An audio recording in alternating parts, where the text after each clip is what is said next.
휴가를 맞이해서 여행을 떠나는 분들에게 있어서는 삶의 활력소가 바로 여행이죠. 유럽 같은 경우에는 한 번 휴가를 받으면 한 2달 정도, 한 달에서 2달 정도를 휴가를 받는다고 해요. 그래서 동남아 여행지를 보면은 많은 외국인들이 배낭을 메고 하는데, 우리나라처럼 2박 3일, 3박 4일로 그냥 단기간에 갔다 오는 것이 아니라 보름 아니면 한 달 그 정도로 지낸다고 합니다. 근데 제가 언뜻 보니까 그 유럽인들, 외국인들은 그런 휴가를 위해서 직장생활을 한다고 해요. 어떤 분들은 사진을 걸어놓고 힘들 때마다, 어려울 때마다 그 사진을 바라보면서 조금만 참자, 조금만 더 기다리면은 이 휴가 가서 내가 다 스트레스도 풀고 내가 가고 싶은 것도 먹고 싶은 것들 다 할 수 있다는 그런 마음으로 견딘다는 것이에요. 여러분들은 어떠십니까? 여행을 계획한 적이 있으시죠? 또 해외여행을 간다든지 그러면 설레이잖아요. 물건도 사고 가서 쓸 것도 사고 거기서 또 뭘 해야 될지 리스트도 뽑기도 하고 막 그럽니다. 설레이는 마음으로 뭐 여러 가지 옷도 준비하고 물품도 준비하고 여러 가지 준비를 하면서 항상 힘들어도 어려워도 그곳에 가서 내가 뭘 할 것인가에 대해서 생각하면서 힘들고 어려운 것들을 다 극복하고 이겨내면서 또 삶의 활력소를 찾는 것이 여행입니다. 그런데 우리가 신앙생활하면서 천국에 대한 확신과 소망을 가지고 있지 않는 분들이 의외로 많아요. 왜 신앙생활을 하냐면은 물어보면은 의외로 신앙의 본질을 잃어버린 채 그냥 습관적으로 신앙생활하는 분들이 의외로 많아요. 여러분, 초대교회 성도들에게서 천국은 먼 미래의 일이 아니었죠. 죽으신 지 3일 만에 부활하신 예수님을 보았을 때, 죽음으로 끝나는 게 아니구나. 죽음으로 끝나는 것이 아니라 부활이라는 것이 바로 저거구나. 영원히 아프지 않고 고통받지 않는, 병들지 않는 그런 몸으로 우리가 저렇게 부활하게 되는 것을 눈으로 직접 보게 된 거죠. 그리고 예수님께서 40일 동안에 함께 계시면서 하나님 나라의 일에 대해서 쭉 이야기하실 때, 다 고지고대로 들리는 거죠. 천국에는 그런 것이구나, 천국은 그런 것이구나 하면서 예수님께서 마지막 올라가실 때 너희들이 정말 조금만 있으면 내가 집을 마련한 후에 너희들을 데려올 것이다 라고 이렇게 약속하시기 때문에 이 초대교회 제자들과 성도들에게 있어서 천국은 먼 미래일도 아니고 가상의 세계도 아니고 바로 현실이죠. 이제 곧 만나서 가서 누리게 될 그런 것이에요. 그래서 날마다 천국을 바라보면서 천국을 생각하면서 하나님 나라를 생각하면서 신앙생활 하는데, 핍박이 와도 환란이 와도 여러 가지 유혹과 시험이 와도 예수만 부인하며 살려주겠다는 그 속에서도 아니다, 차라리 죽고 말지. 왜요? 죽으면 천가니까. 고난받아도 이 땅에서 지옥과 같은 고난과 환란과 핍박, 잠시 잠깐의 어떤 영화로움과 잠시 잠깐의 평안함과 잠시 잠깐의 안락함을 위해서 그 영원한 세계를 포기할 수가 없는 거예요. 너무나 확실하기 때문에. 여러분, 천국에 대한 확신이 있으십니까? 이 땅에서 어떤 것도 바꿀 수 없는 그런 천국에 대한 확신이 있으신가요? 정말 내가 핍박이 와도 어려움이 와도 많은 수많은 유혹과 시험이 와도 그럼에도 불구하고 그것을 포기할 수 없는 게 바로 천국이고 신앙이십니까? 그렇게 되기를 주의 이름으로 축복합니다. 날마다 근데 신앙생활하면서 여러분, 천국이 흐릿하고 어떤 분들은 심지어 한 달에 한 번도 천국을 생각하지 않아요. 저도 말씀을 준비하면서 천국에 대해서 설교들이 많이 있나 알고 볼 때 의외로 없어요. 이 땅에서의 고난과 십자가와 여러 가지 있는데, 근데 여러분, 신앙의 마지막 결승점은, 신앙의 여러분 종착역은 천국인 줄 믿으시기 바랍니다. 우린 천국을 향해서 달려가고 있는 거죠. 조은본영 목사님의 철로 역정을 보시면은 크리스찬이 그 무거움을 짐을 지고 그 좁은 길, 그 십자가를 통하여서 여러분 그 좁은 길로 순례길을 가게 될 때 최종 목적지는 어디입니까? 최종 목적지는 인생의 성공이 아니죠. 어떤 평탄함도 아니고 부유함도 아니에요. 그 크리스찬의 인생의 믿음의 경주, 믿음의 순례길의 마지막 종착역은 어디냐? 바로 천국인 줄 믿습니다.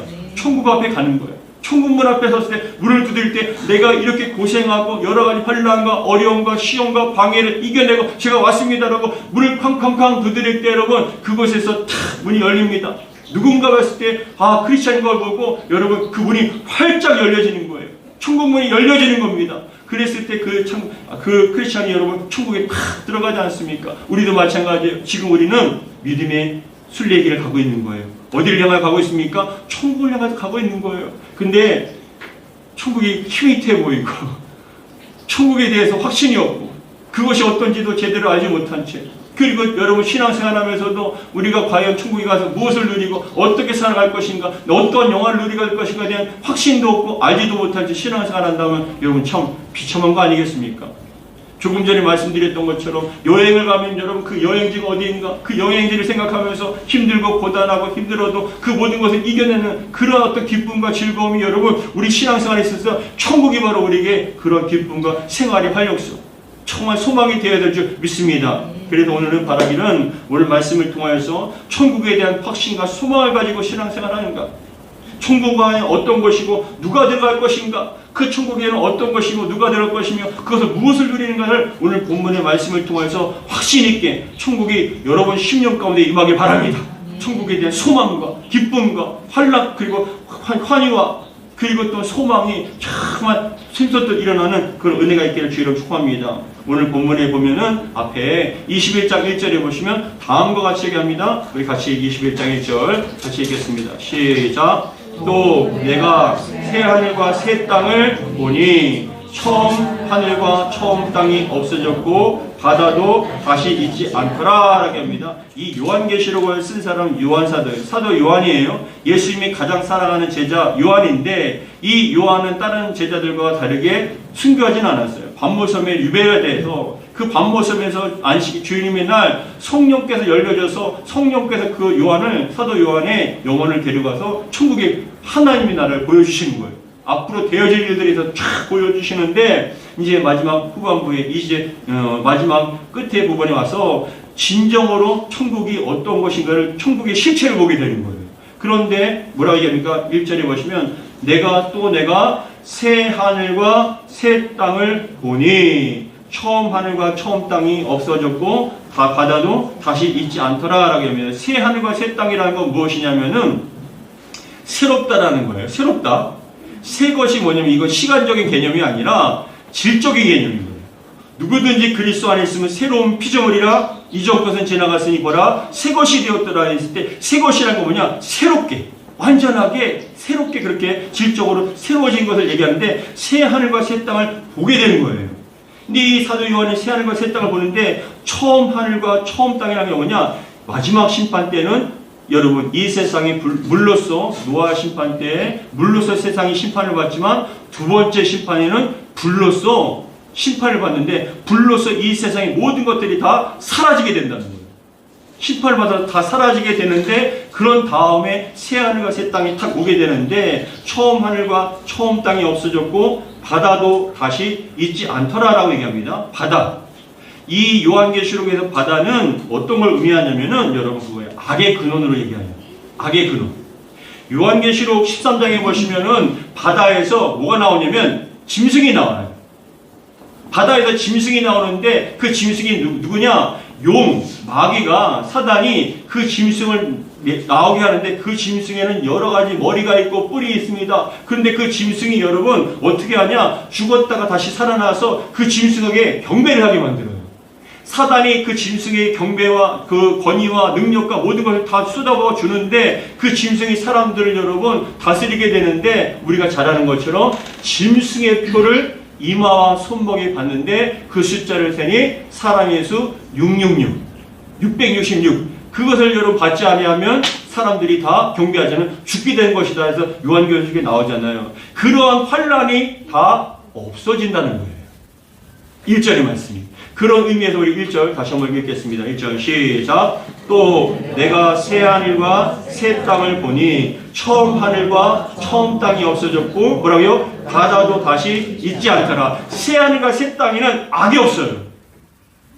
죄가 없어요. 사단마귀의 영향력이 조금도 없어요. 죽음이 없어요. 그러니까 새 하늘과 새 땅에는 모든 것이 새로워지는데 온전히 주님의 뜻이 이루어지는 통치가 이루어지는 곳인데 2절에 보시면 뭐라고 하냐면 우리 2절 같이 읽겠습니다. 시작. 또 내가 보매 거룩한 성 새 예루살렘이 하나님께로부터 하늘에서 내려오니 그 준비한 것이 신부가 남편을 위하여 단장한 것 같더라. 또 봄에 사도 요한이 보니까 거룩한 성 새 예루살렘이 하나님께로부터 하늘에서 쫙 내려오는 거예요. 이게 뭐냐? 새 예루살렘은 우리가 들어가게 될 새로운 성전, 거룩한 곳이다.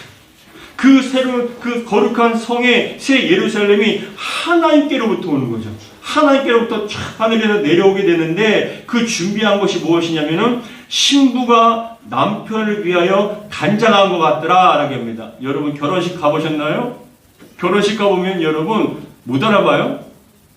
조분이 조분 만나 싶을 정도로 이건 화장의 수준이 어떤 화장의 수준이 아니라 분장의 수준이에요.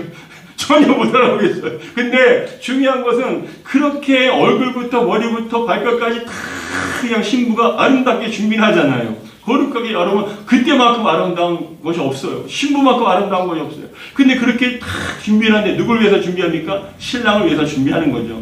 근데 마치 그 새 예루살렘이 신부가 신랑을 위해서 준비한 것처럼 그렇게 아름답게 고결하게 순결하게 그 영화롭게 다 준비가 됐다는 얘기예요.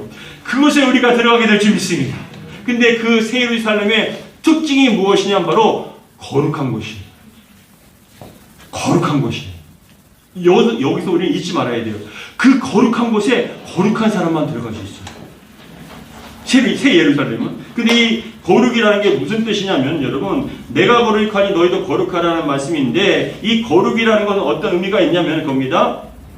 히브리어로 거룩이라는 것이 코데시라는 단어이거든요. 이 코데시라는 이 헬라어가 어떤 의미가 있냐면 잘라냄, 분리함이라는 뜻이 있어요. 거룩이라는 게 잘라내다 그리고 분리하다. 이게 뭐냐? 거룩이라는 것은 단순히 도덕적인 깨끗함을 넘어서 죄와 타락에 대해서 완전히 단절되는 거, 분리가 되는 상태. 그러니까 죄가 전혀 없고 깨끗하고 순결한 그런 상태가 바로 거룩의 상태예요. 여러분, 저와 여러분들이 거룩하기를 주의로 축복합니다. 교회가 거룩해야 됩니다. 많은 청년들이 교회를 떠나요. 젊은이들이 떠나요. 왜 떠나는 줄 아십니까? 교회도 세상과 별반 다른 거 없다라는 거예요. 이 교회 안에도 세상과 똑같이 음란하고 똑같이 여러분 세속적이고 똑같이 그런 것을 추구했을 때 교회에 실망해서 사람들이 떠나요. 근데 여러분 교회의 능력은 무엇이냐? 거룩에 있어요. 거룩의 능력이에요. 아, 교회는 세상과 다르구나. 교회는 세상과 뭔가 다르구나. 왜요? 그 교회는 여러분 죄가 없는 것이고 죄를 여러분 싸우는 것이고 죄에 대해서 분리된 것이고 세속적이지 않고 정말 정결하고 하나님의 것으로 충만한 그곳에 그래서 여러분 교회만 오면은 무엇을 느끼게 되냐면은 세상에서 살면서 죄에게 노출되고 죄가 죄를 이지 않게 느껴지지 않는 그곳에 있다가 교회 오면요 마음에 찔림 받아야 돼요. 거룩한 그 공동체 왔을 때 이게 당연한 것이 아니라 뭔가가 다르거나 죄를 지으면 안 되는구나 그걸 깨닫고 정말 내 옷깃을 여며야 될 그러한 것이 바로 공동체가 교회여야 되는 거예요. 왜? 교회에는요 능력이 있어요. 그 능력이 뭐냐? 돈도 아니에요. 건물도 아니에요. 거룩에 있어요. 여러분 거룩하십니까? 그 입술에서 세상에 음란함과 악한 것과 세속적인 것들이 가득 차지 않았습니까? 내 생각과 마음과 삶이 정말 세속적이고 변질되고 타락하지 않았습니까? 그러면 여러분 주님께 기뻐하지 않으세요? 주님께서 말씀하시기를 내가 거룩하니 너희도 거룩하라. 분별되어야 된다는 거예요. 단절되어야 된다는 거예요. 그것이 여러분 거룩이에요. 근데 왜냐? 그 거룩한 성이라고 얘기하잖아요. 2절에 새 예루살렘은 거룩한 성이에요. 죄가 있으면 가면 못 가요. 거룩해야만 갑니다. 그래서 2절 다시 한번 읽겠습니다. 시작. 또 내가 봄에 거룩한 성이에요. 죄가 있으면 못 들어가요. 변질되면 못 들어가요. 세속적인 사람 못 들어가요. 그 거룩한 사람만 들어갈 수 있어요. 근데 거룩한 성 새 예루살렘에 하나님께로부터 하늘에서 내려오니 그 준비한 것이 신부가 남편을 위하여 단장한 것 같더라. 이 사도 요한뿐만 아니라 사도 바울도 매일같이 뭐라고 얘기하면 내가 너희를 신랑 대신 예수님의 신부로 중매한다라고 얘기해요. 중매한다. 근데 신부의 가장 큰 덕목은 뭐냐? 성경에서 얘기하는 건 세상과 가늠하고 세상과 죄에 빠져서 음란한 것이 아니라 거룩하게 구별된 그 모습을 가장 기뻐하신다라고 말씀하세요. 우리 주님께서 여러분들이 가장 기뻐하시는 모습은 뭐냐? 거룩이에요. 데살로니가 전서 4장 3절에도 말씀합니다. 하나님의 뜻은 이것이니 너희가 거룩함이라 곧 음란을 버리고라고 말씀합니다. 하나님의 뜻은 무엇이라고요? 너희의 거룩함이다. 하나님은요 우리가 거대한 걸 원하지 않으세요. 숫자가 많아지고 뭔가 어떤 인생, 우리가 봤을 때 그럴듯한 어떤 성과를 내는 걸 기뻐하는 게 아니라 가장 기뻐하는 게 뭐냐? 거룩이에요. 여러분 심령의 거룩, 입술의 거룩, 삶의 거룩, 생각과 마음의 거룩, 삶의 거룩, 그 거룩한 것을 원하시는 것이에요. 그러한 사람이 거룩한 성에 들어갈 수 있는 것이죠. 근데 이어서 3절에 말씀합니다. 우리 3절 같이 읽겠습니다. 시작. 내가 들으니 보좌에서 큰 음성이 나서 이르되 보라 장막이 사람들과 함께 있음에 하나님이 그들과 함께 계시리니 그들은 하나님의 백성이 되고 하나님의 친히 그들과 함께 계셔서 그 거룩한 성에 주님께서 하나님께서 그 백성과 친히 함께 계신다는 거예요. 임만을 해주신다는 거예요. 지금도 우리와 함께 하시지만 그 거룩한 성 예루살렘에 들어가면요 우리는 직접 주님을 보고 느끼며 함께 거룩하게 여러분 삶을 살 수 있다는 것이죠. 이것이 여러분 천국의 열매입니다. 우리 주님께서는 생명이요 부활이십니다. 내가 그 길이요 진리요 생명이십니다. 죽은 자도 살리시고 여러분 모든 것에 거룩하신 그 주님을 우리가 친히 보고 삽니다.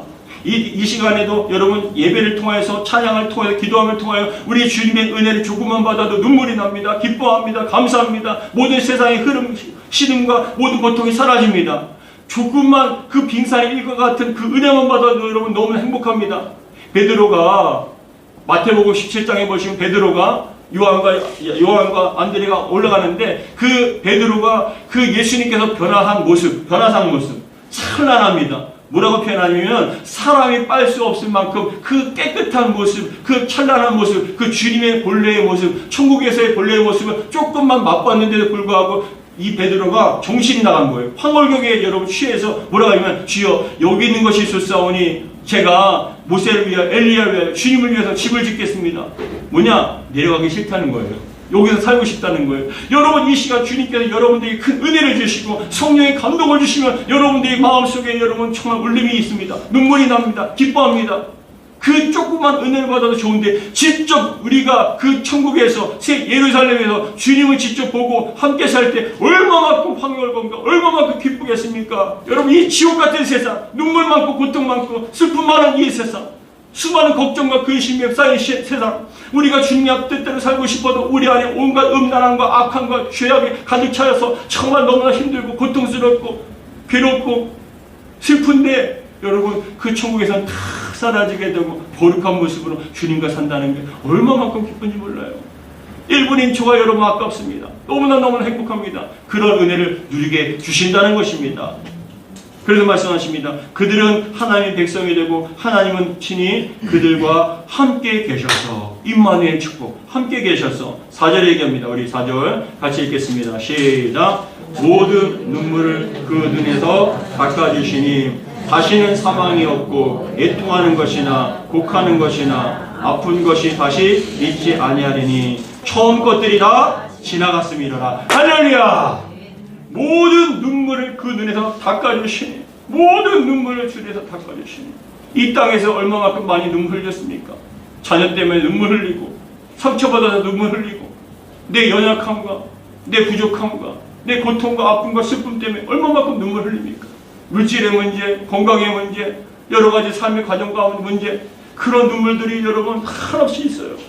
한없이 있어요. 근데 주님께서 다 천국에 가면은 주님께서 그 눈물을 친히 다 닦아주시는 거예요. 야 고생 많았다. 다시는 이런 눈물이 없을 것이다 라고 그 눈물을 친히 다 닦아주실 때 모든 아픔과 슬픔들이 여러분 다 사라지게 되고 치유가 되는 거예요. 회복이 되는 거예요. 그것이 바로 천국인 줄 믿습니다. 그 모든 눈물을 그 눈에서 닦아주시니 뭐라고 얘기하십니까? 다시는 사망이 없고 여러분 우리가 왜 겁납니까? 여러분 왜 보험 드세요? 죽을까봐. 왜 운전자 보험 듭니까? 죽을까봐. 사고 날까봐. 왜 시비보험 듭니까? 죽을까봐. 병들어 죽을까봐. 죽음이 항상 우리를 여러분 위협하는 거예요. 죽음에 대한 위협이 끊임없어요. 그런데 뭐라고 얘기합니까? 다시는 사망이 없고 애통하는 것이나 곡하는 것이나 아픈 것이 다시 있지 아니하니 다시는 있지 않다라고 강조하세요. 다시는 그런 게 없다. 다시는 그런 게 없다. 왜냐? 처음 것들이 다 지나갔음이로라 라고 합니다. 처음 것들, 죄악이 물들고 악한 것들이 가득 찬 이 세상 것들이 다 지나가고 너희들은 새 예루살렘에서 천국에 들어왔기 때문에 다시는 너희들에게 그런 눈물도 교통도 애통하는 것이나 사망이나 곡하는 것이나 아픈 것이 다시 있지 않고 다 천국까지 다 지나갔습니다 라고 말씀합니다. 여러분, 이제 곧 우리가 주님의 품에 들어가게 될 줄 믿습니다.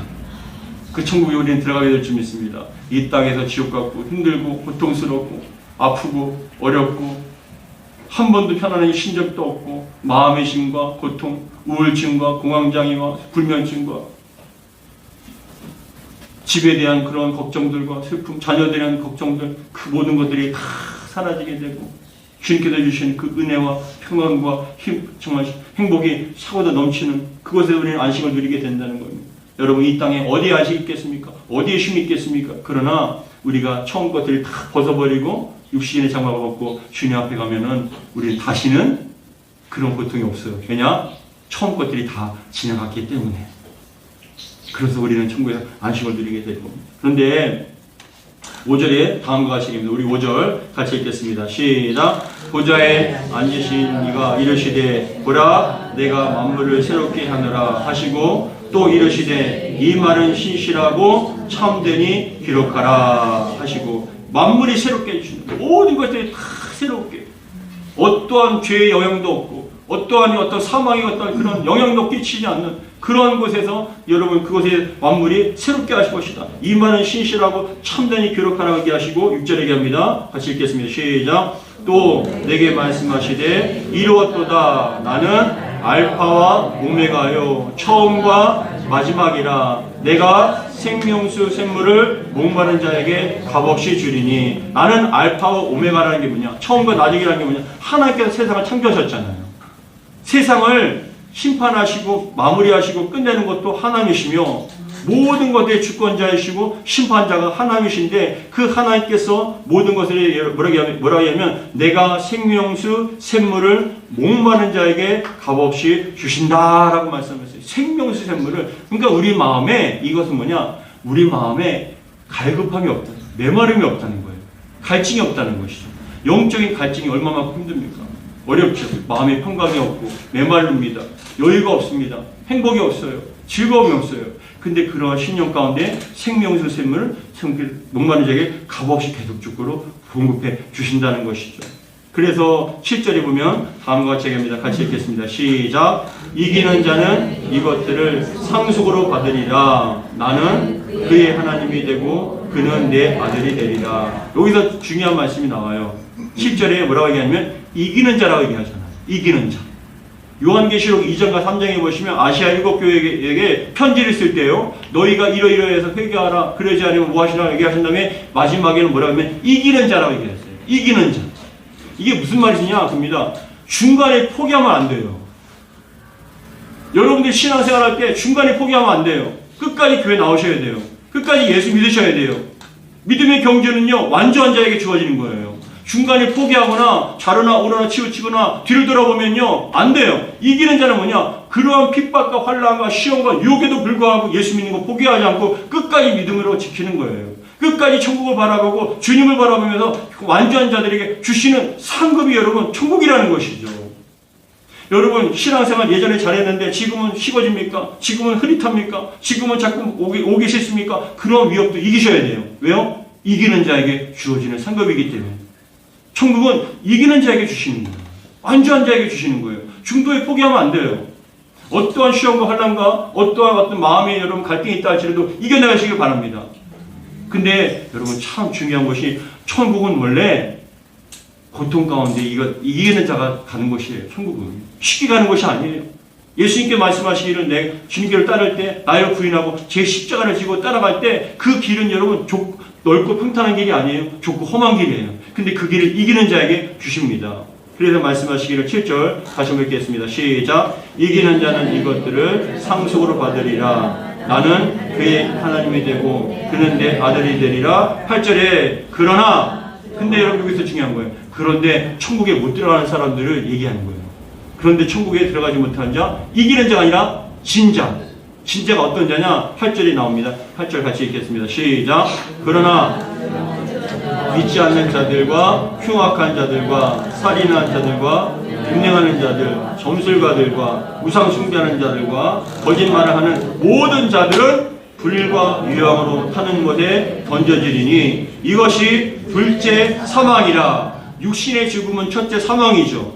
근데 죽음을 통하여 육신의 장막을 벗은 사람들이 둘째 사망을 당하는 사람들이 있어요. 어떤 사람이냐? 천국 못 들어가는 사람. 그 속에 예수의 영이 없는 사람, 믿음이 없는 사람. 그 사람들은요, 둘째 사망, 즉 지옥에 가게 되어 있다는 거예요. 근데 어떤 사람이냐? 8절에 그러나 봐보세요. 그러나 두려워하는 자들. 이 두려워하는 자들이란 뭐냐면 그겁니다. 여러분, 어떤 어려움이 있을 때 두려워하는 건 당연하잖아요. 근데 두려워하면 못 들어갑니까?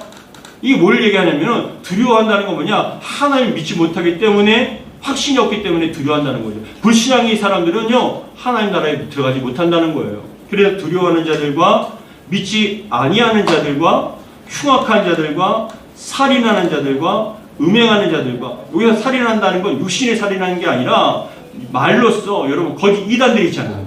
영혼을 노력하고. 근데 그 이단 뒤에는 누가 있습니까? 사단이 영혼을 사냥하는 거잖아요. 신천지라든지 하나님의 교회라든지 여호와 증인이라든지 그러한 영혼들이 어떻게 합니까? 한 수만 있으면 영혼들을 사냥하잖아요. 죽이잖아요. 살인하잖아요.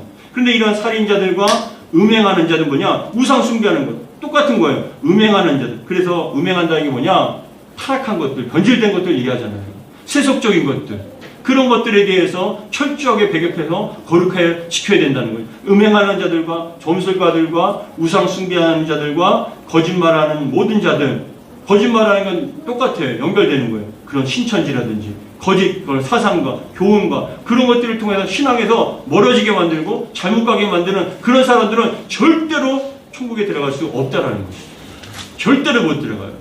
이만희요, 신천지, 지금도 어떤 세상적인 어떤 그런 교주들이요, 또한 불신자들이요, 어느 누구도 여러분 그 영혼들은 천국에 들어갈 수가 없다라는 것을 말씀합니다. 그래서 뭐라 얘기합니까? 거짓말하는 모든 자들은 불과 유황으로 타는 못에 던져지리니 이것이 둘째 사망이라고 말씀을 합니다. 그런 다음에 여러분 9절에 다음과 같이 얘기합니다. 9절 다시 읽겠습니다. 시작. 일곱 대접을 가지고 마지막 일곱 재앙을 담은 일곱 천사 중 하나가 나와서 내게 말하여 이르되 이리 오라. 내가 신부 곧 어린 양의 아내를 내게 보이리라 하고 성령으로 나를 데리고 크고 높은 산으로 올라가 하나님께로부터 하늘에서 내려오는 거룩한 성 예루살렘을 보이니 하나님의 영광이 있어 그 성이 빛이 지극히 귀한 보석 같고 동옥과 수정같이 맑더라. 크고 높은 성곽이 있고 12문이 있는데 그 문에 12천사가 있고 그 문들 위에 이름을 썼으니 이스라엘 자손이 12지파의 이름들이라.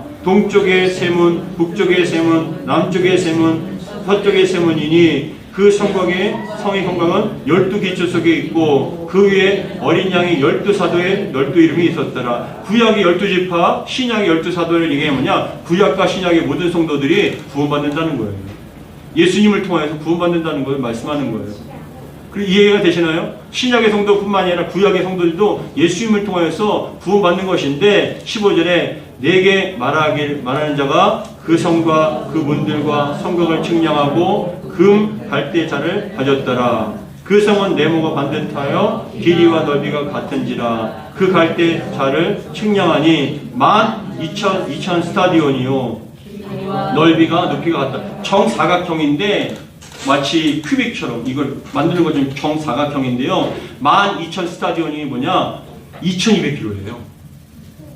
그러니까 한 건물이 딱 보이게 되는데 세 이상을 보는데 그 길이와 높이와 넓이가 똑같아요. 한 그 길이와 높이가 2,200km. 어떻게 되는 거죠? 대한민국이 서울에서부터 부산까지 한 300km, 400km 되나요? 400km 정도 되나요? 근데 그 정도보다 더 큰 2200km가 한 면이라는 거. 이게 뭐냐? 단순히 숫자적인 개념이 아니라 그만큼 크고 웅장하다는 거. 모든 사람이 볼 수 있다는 것을 말씀합니다. 그러면서 뭐라고 하냐면은 17절에 그 성곽은 측량함에 140규빗이니 사람의 측량 곧 천사의 측량이더라 라고 합니다. 그런데 쭉 보시면서 21절에 참 중요한 말씀이 나와요. 결정적으로 21절에 무슨 말씀이 나오냐, 우리 21절 같이 읽겠습니다. 시작. 그 12문은 12진주니 각 문마다 한 개의 진주로 되어 있고 성의 길은 맑은 유리 같은 정금이더라. 12문인데 어마어마하게 커요. 이게 보통 큰 게 아니에요. 아마 한 도시만큼 큰 것 같아요. 12문이. 그리로 사람들이 들어가는 것이죠. 근데 여러분 12문은 21절에 12진주라고 나와 있잖아요. 21절에 12진주. 지난주 설교한 거 기억나십니까? 진주가 어떻게 만들어집니까?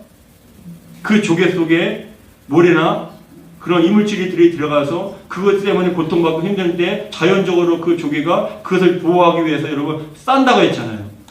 적게는 몇천 겹을고 많게는 몇만 겹을 싼다고 했지 않습니까? 그래서 그렇게 쌓고 쌓인 게 여러분 그렇게 고통의 인내의 결과물이 진주라고 말씀드렸죠. 진주물이라는 게 괜히 그런 게 아니에요. 진주물이라는 게 뭐냐? 우리가 이 땅에서 고통을 통해서 천국에 들어갈 수 있다는 거예요. 인내하고 수많은 어려움과 시험들을, 환난들을 극복하고 이겨냈을 때 그 12진주문을 통해서 여러분 들어갈 수 있는 게 여러분 천국입니다.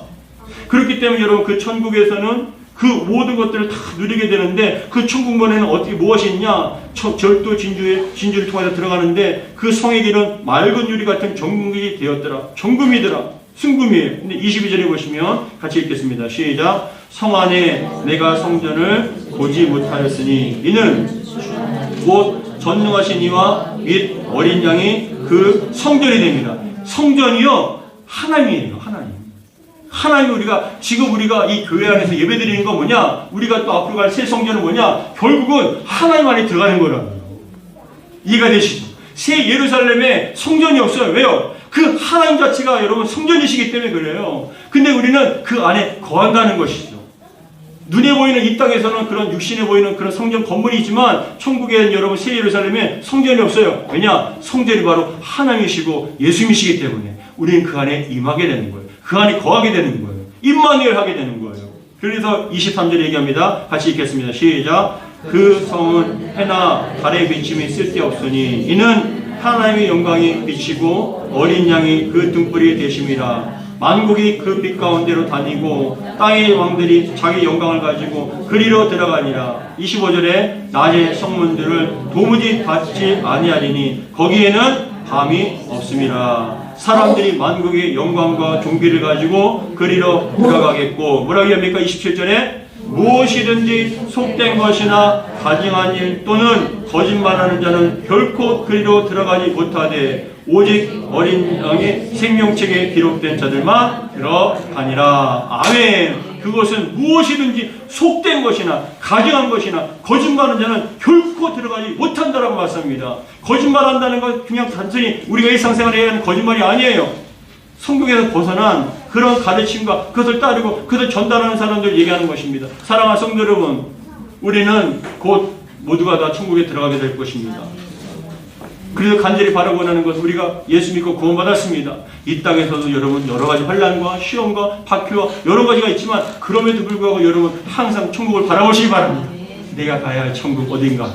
내가 가야 할 곳은 눈물도 없고 슬픔도 없고 정말 기쁨이 있는, 그래서 정말 정사각형에 2200km 정사각형에 그 안에 들어가면 여러분 참 정금으로 길이 되어 있고 생명수가 있고 그곳에는 여러분 정말 눈물도 없고 고통도 없고 슬픔도 없는 우리 주님께서 찬란하고 빛나는 옷으로 믿음의 선진들과 천국과 천사와 함께 그곳에서 내가 영원한 안식과 쉼을 누린다. 이 땅에서는 정말 지옥같이 때로는 물질 때문에 때로는 정말 육신의 질병 때문에 때로는 자녀 때문에 온갖 여러 가지 사망과 고통과 눈물과 애통이 있었지만 천국에서는 내가 영원한 안식을 누리게 될 것이고 쉼을 누리게 될 것이고 자유하게 될 것이다. 주님께서 나와 함께 할 것이다는 그런 날마다 천국을 바라봄을 통해 여러분 마음의 소망을 가지시고 신앙생활 하는데 불확실한 신앙이 아니라 천국에 대한 소망과 확신을 가지고 믿음으로 승리하는 저와 여러분들 되기를 주의로 축복합니다. 천국에 영원한 안식과 쉼이 있고 눈물도 없고 고통도 없고 질병도 없고 가장 찬란하고 아름다운 모습으로 지금 연세 드신 분들은 여러분 그 천국에 가면요 찬란한 모습으로 바뀌어지게 될지 믿습니다. 그 속에서 여러분 참 영원한 끝이 없는 안식과 쉼을 누리는 그런 은혜를 누리게 될 줄 믿으니 여러분 힘내시고 더욱더 천국을 소망하며 믿음으로 승리하기를 주의 이름으로 축복합니다. 기도하겠습니다. 아버지 하나님 감사드립니다. 천국은 먼 미래의 것이 아닙니다. 지금 우리에게 이루어졌습니다. 우리가 조그만 은혜를 받아도 눈물이 납니다. 기뻐합니다. 감격합니다. 위로를 받습니다. 그것은 천국의 정말 빙산의 일각이고 아무것도 아닌 정말 티끌만한 그런 은혜였습니다. 정말 우리가 직접 그 천국에 들어가서 새 예루살렘에 들어가서 빛난 옷으로 정말 상급을 받고 빛난 면류관과 함께 정말 주님께서 주시는 평안과 안식과 쉼을 누리며 살아가게 될 줄 믿습니다. 눈물 없고 고통 없고 죽음 없고 사망 없는 걱정 없고 염려 없는 근심 없는 그곳에서 영원한 안식과 쉼을 누리게 될 줄 믿사오니 주여 이 땅에서도 환난과 핍박을 당해도 예수 믿는 거 포기하지 않게 도와주시고 믿음의 경제를 끝까지 완주하여서 이기게 하여 주시고 주님 앞에 섰을 때 잘했다 충성된 종아 내가 정말 고생했으니 내가 이제 쉼을 누리라는 그 주님의 말씀을 듣기까지 믿음의 경제를 잘 달려갈 수 있도록 도와주옵소서. 이 자리에 예배드리는 우리 각각의 한 사람 성도님들 모든 정말 집사님과 권사님과 우리 형제 자매님들 모든 한 사람도 빠짐없이 모두가 다 천국 들어갈 수 있도록 축복하여 주시옵소서. 우리 주 예수 그리스도 축복하며 기도합나이다. 아멘.